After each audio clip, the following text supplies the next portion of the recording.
Brilliance Audio presents A Blood Thing by James Hankins, performed by Timothy Andres Pabon. If Sally Graham had stopped at 4 beers tonight, maybe even 5, she might have noticed that the front door of her apartment wasn't locked when she got home, though she always locked it when she left. But she had downed 6 St. Paulies at the bar and a Heineken at Teddy Mulcahy's truck on the way home, holding the beer in her right hand while giving Teddy a hand job with her left. And by the way, she was getting a little tired of people thinking she was a prostitute just because she engaged in a minor sex act now and then in exchange for a little cash or maybe even just a favor. So when she entered her little apartment above Dave Ellison's detached garage, she wasn't thinking about whether the lock had clicked when she turned the key. The only question in her mind was whether she would sleep better if she forced herself to throw up before rolling into bed. She passed through the living room and barely noticed the shadow in the corner, the one that didn't belong. In the bedroom, she stripped down to her bra and underwear, almost toppling to the floor, when one foot caught on the waistband of her jeans. She decided not to vomit, at least intentionally, and walked back down the short hall to the kitchen, which was really nothing more than a kitchenette. She popped a couple of aspirin into her mouth, filled a glass with water from the tap, and was in mid-sip, her head tipped back, when something in the living room caught her eye. A tiny red dot of light, then it was gone. It was back a moment later, then gone again. A blinking red light in the dark corner of the living room.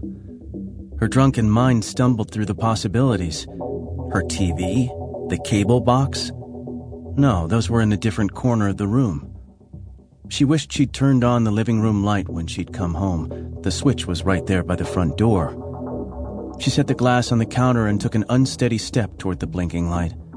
Another step, and she realized that the light belonged to a video camera mounted on a tripod. She'd never seen that camera before, and she wasn't too drunk to know that the blinking red light meant it was recording.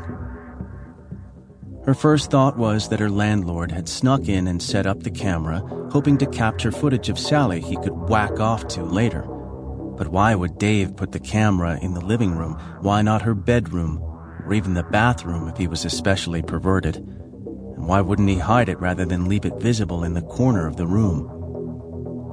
As she stood wondering these things, the shadows behind the camera shifted, and one detached itself from the darkness around it. A man stepped into the dim light spilling from the kitchen. If he had looked any less strange, Sally would have screamed immediately. Instead, she blinked stupidly as her beer-soaked mind tried to comprehend what she was seeing. He wore regular clothes, the same clothes every guy she knew wore. Long-sleeved t-shirt and blue jeans, but he had no eyes. Just blackness where his eyes were supposed to be, a white oval where his face should have been. Goggles, she realized, that's what they were. Goggles over a white mask that covered his entire head. But it wasn't just a mask because it had no bottom. It plunged straight down into the collar of his shirt.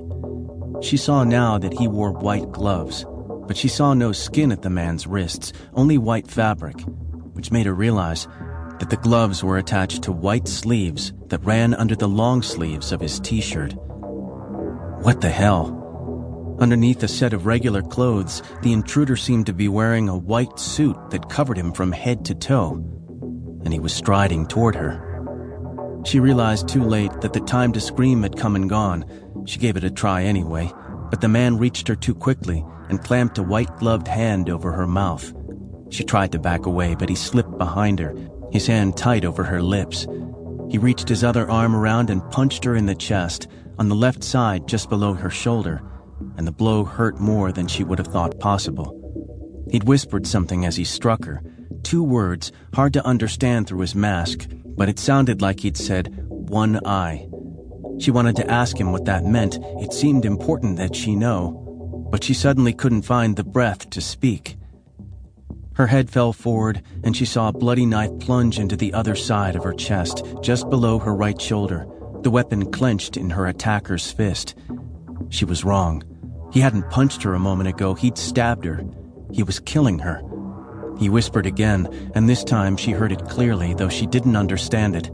2 eyes, he said. Her legs grew rubbery and weak, but the man held her tightly, preventing her from crumpling to the floor. Her eyes fell on the video camera recording her final moments. She always used to tell people that her life wasn't much. In fact, it kind of sucked, but it was the only life she had. She realized now how true that was. The man reached across her body from behind and sank the knife into the left side of her stomach. "Smile for the camera," he whispered. And it was the last thing she heard in this world.